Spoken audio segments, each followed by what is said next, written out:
Hello, and welcome to the MashpeeTV News Update. I'm Talia Landry. And I'm Joe Armstrong.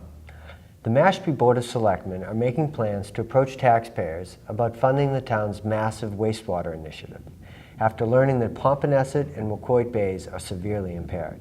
The expected 25-year project will cost roughly $250 million, with the first 5 years of the initiative estimated at $37 million. The decision came about after a grim presentation from Brian Howes of the UMass Dartmouth School of Marine Science and Technology, who reported water quality data collected from the town's 2 main estuaries. The samples indicated conditions were some of the poorest recorded in the past 20 years. The water quality has failed to meet regulatory standards because of the substantial presence of nitrogen. Dr. Howes said that the residents of Mashpee are the primary cause of the poor water quality, which occurs mostly from nitrogen seeping into the groundwater from septic systems. Selectman Andrew Gottlieb suggested board members choose one of the options presented by town accountant Don Thayer back in 2016 and move the project forward. The projections that were done a couple of years ago, well, let's just pick one. If you don't want to pick one, and you want to pass off somebody else, it's time to call a question. The board will continue to discuss an article for October town meeting to begin funding the initiative. Mashpee Town Manager Rodney Collins called an impromptu community meeting regarding recent changes in Attaquin Park. All of the grills, picnic tables, and basketball hoops were recently removed from the park. This caused concern to many Mashpee-Wampanoag tribal members. After several complaints and calls to the town manager's office, Mashpee Recreation, and DPW, the town manager called a meeting in order to address the issues. The meeting was attended by members of the Mashpee tribal community and also included the town manager, the assistant town manager, fire chief, DPW director, rec program supervisor and director, and the Mashpee police captain, lieutenant, and chief. The town manager opened up the meeting and stated that the grills were removed because they were in a state of disrepair, but also mentioned the behavior down at Attaquin Park has been inappropriate and unacceptable and needed to be addressed. Here are some of the comments of those who attended. A crying girl who's a beach attendant who doesn't want to work here anymore because of the way she was disrespected. And I understand those are the bad apples, and it's a minority, it's not the majority of the people that are going. I get that. But at the same time, we've got to collectively, town, tribe, us as a community, we've got to address these individuals, and we've got to change this behavior because nobody wants to take away a basketball hoop, even though it was. Nobody wants to do it. Whatever is going on behavior-wise is not a justified cause for taking the equipment away. There is no good reason for the current situation, is what the tribe is saying. No, I get that, little girl. We will not support people causing mayhem, but we would expect the town would follow through and police and not ask us to be the policemen and then blame us at the same time. Why take out the grills, the picnic tables, and the basketball court in the middle of the season? Why do that? I just want to understand your thinking behind that action specifically. Good question, Dave. The only thing I can tell you is, my understanding is that the grills were in a state of disrepair. When was that? It's time for us. After you put your paint that you wasted town funds to paint a new basketball court for us to take it out the next day, which was a misappropriation of funds because that is a waste. As a town member, I do not like my town funds being wasted. The other thing is, I took a ride after I found out that all that stuff had been removed over there. I took a ride around to some of the other parks and public areas, and when you go over to John's Pond, you have big signs saying how much the CPA funds built this beautiful pavilion over there and everything else. To look at it, and just knowing that that is the park where tribal members go predominantly throughout the season and even into the off seasons. you know, it does feel as though, you know, it's neglected. It's part of our religious and cultural practices. We do sunrise ceremony, and the pond has always been a crucial part of our culture, our history, and you know, for our religious practices, if I want to go down there and do a sunrise ceremony in the morning as a group, we shouldn't have to park outside the gate. We should be able to go in there and do a sunrise ceremony, you know. Basketball hoop, we need to find a place to put that, okay? Because if the hoop was up, this last couple of weeks wouldn't have happened, for the simple reason that people wouldn't have been speeding in there. The problem is, we're having people that are coming in saying, I'm gonna drop off. They're dropping off their equipment, they're dropping off their tents and whatever else they're doing, and they're taking their car out. Well, wait a minute, that doesn't work. You don't have a sticker, you shouldn't even be coming in here dropping anything off, okay? And so what they're doing is they're parking down the street and then they're walking in because there's no parking, because there aren't no parking signs down there. And so I understand what they're doing, but they shouldn't be allowed to come in without a sticker to keep dropping off people. I mean, your sticker's good for your household. It's not good for the whole town.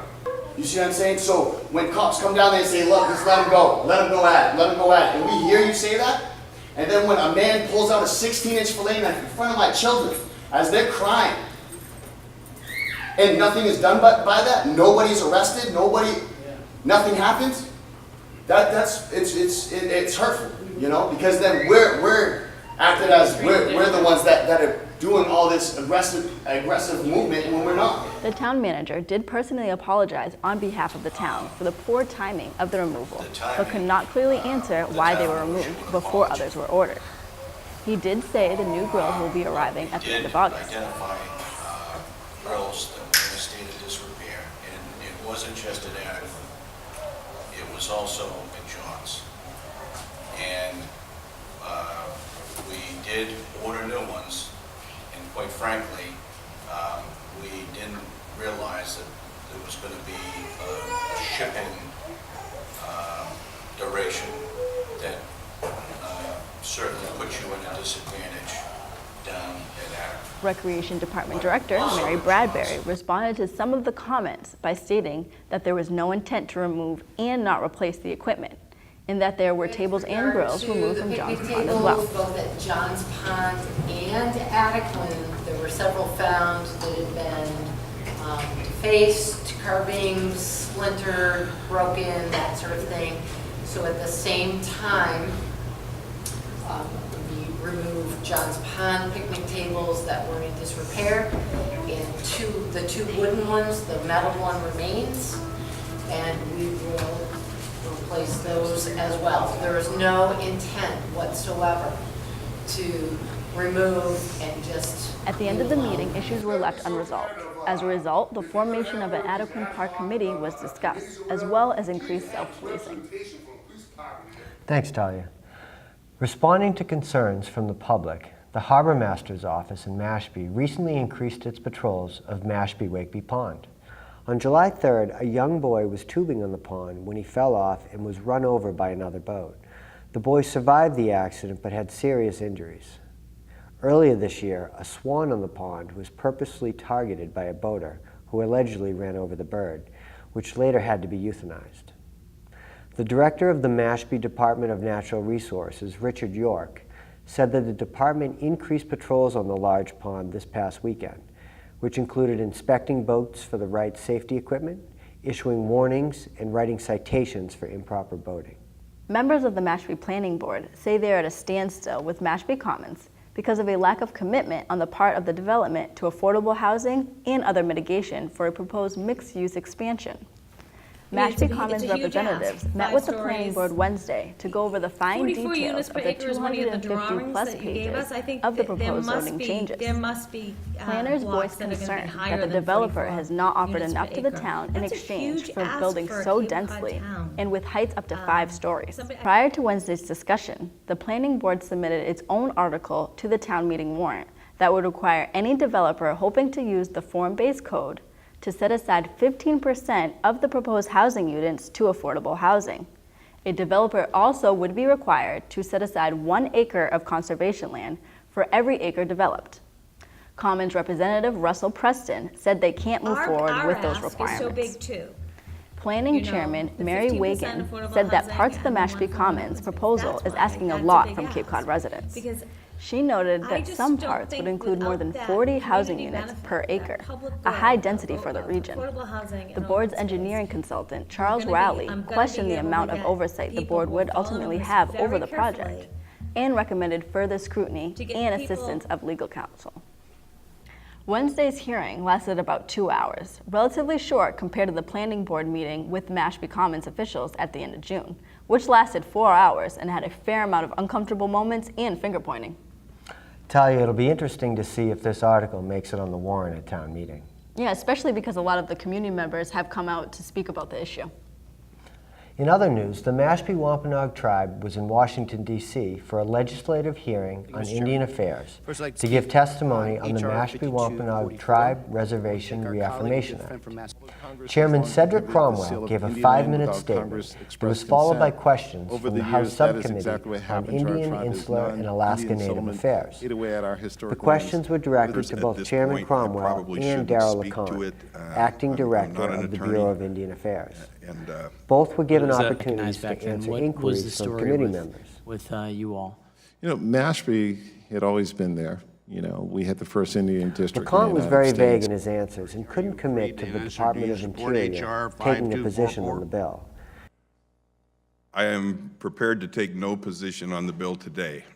Chairman Cromwell reiterated the support from Mashpee and Taunton officials regarding land and trust and historical, cultural ties to that land. Mashpee Town Manager Rodney Collins was also present at the hearing. And it talks about our relationships as how we work together, how we govern together, what our dispute resolutions are.